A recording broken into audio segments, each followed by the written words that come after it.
Hello po, magandang hapon po sa inyong lahat. Ngayong hapong ito ay ipapakita ko po sa inyo ang pagluluto ng OB flavor na biko. At ito na po ang ating mga ingredients. Unang-una, malagkit na bigas.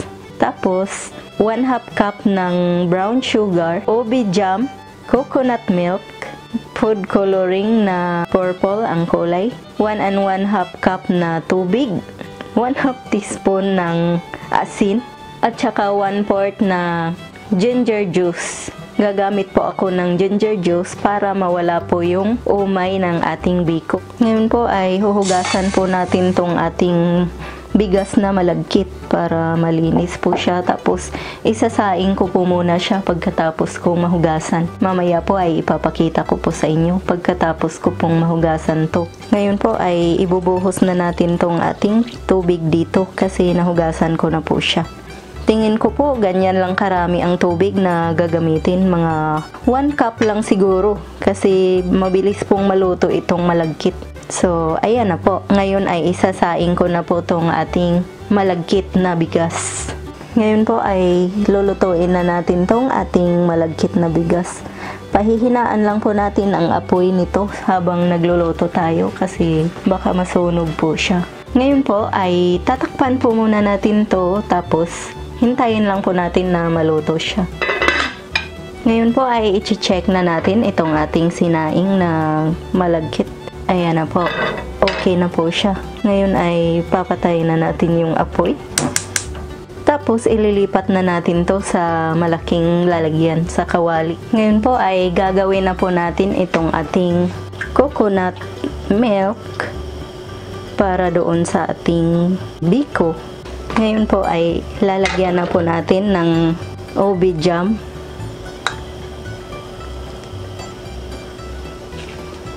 Mga 2 tablespoon po ang ilalagay natin. Baka masobrahan po siya sa tamis kasi templado na po ito. Tapos maglalagay pa po ako ng asukal mamaya. Ngayon ay hahalu-haluin lang natin to.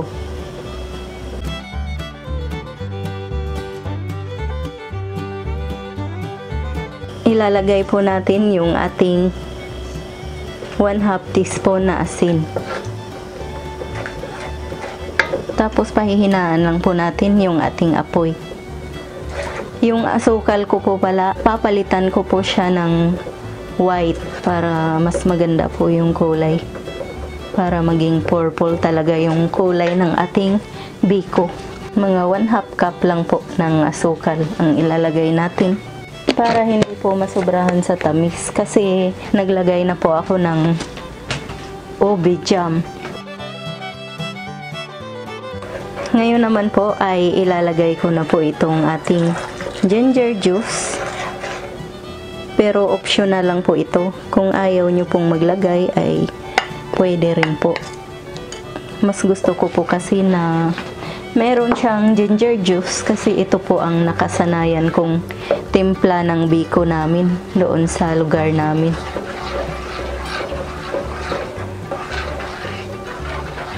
Ngayon po, para mas lalo po siyang magiging purple ang kulay, ay maglalagay po tayo nitong ating coloring. Yan.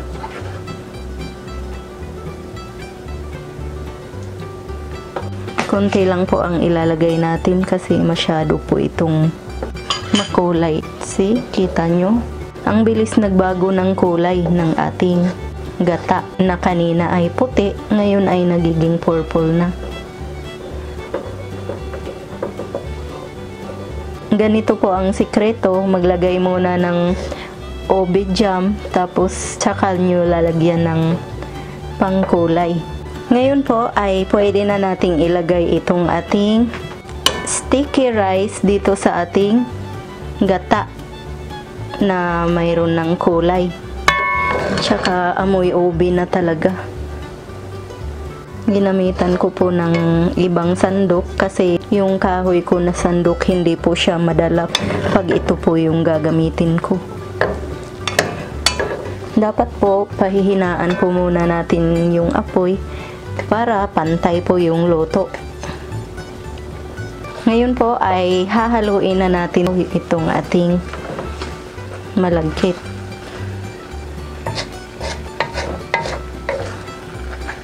hanggang sa lumapot yung rice natin. Dapat patutuyuin po muna natin.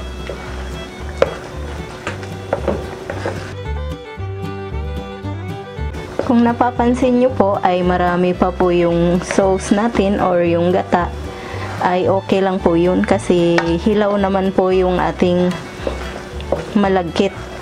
So, kailangan po patutuyuin po natin to bago natin ilagay sa ating oven. So, habang pinapatuyo po natin to ay hahaluin lang po natin ng hahaluin para hindi po siya dumikit dito sa ating kawali. Ayan na. Medyo tumuyo na po ng konti yung ating malagkit or yung ating gata.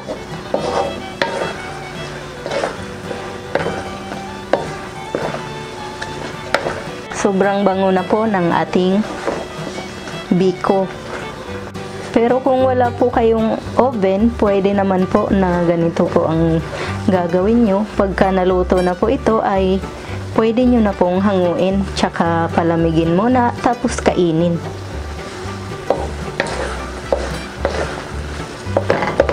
Ayan na, sobrang bango talaga guys ng ating biko. Tsaka yung luya talagang maaamoy mo na yun ang nagdadala ng sarap ng ating biko. Kung gusto nyo po na subukan itong version ko ng biko ay pwede nyong itry para talagang masubukan nyo.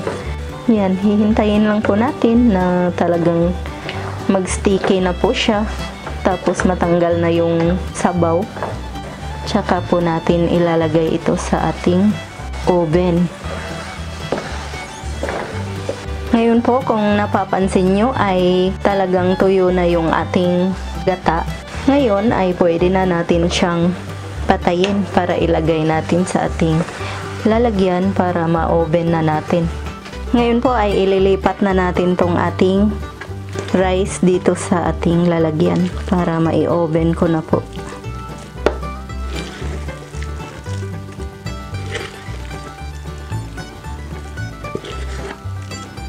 Ganyan lang po kadali ang pagluluto nitong ating biko na OB flavor.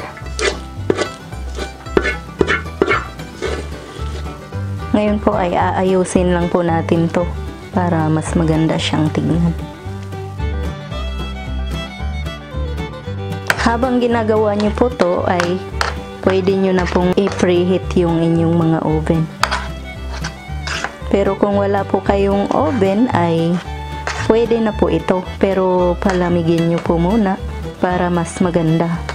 Yan, papantayin lang natin to. Pagkatapos ay pwede na natin tong ilagay sa ating oven. Ngayon po ay pag ganyan na po na maganda na yung pagkakagawa nyo, ay pwede nyo na pong ilagay sa oven. Ngayon po ay pwede na nating ilagay to sa oven, itong ating biko, ng mga 20 minutes. Ngayon po ay titignan po natin yung ating biko kasi 20 minutes na po ang nakaraan. So, ayan na po. Ngayon ay okay na po ito. Ang ating biko ay luto na. Papatayin na po natin yung ating oven.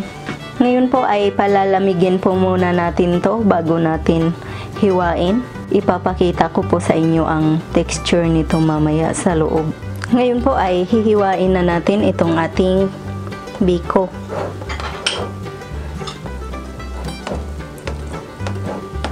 Kasi medyo malamig na.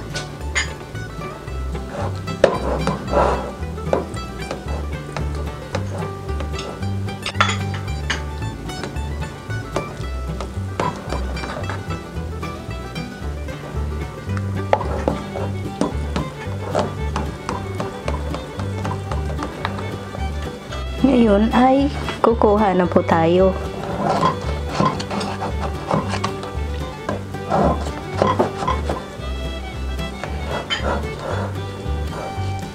Mainit-init pa po kasi ito ng konti. Yan.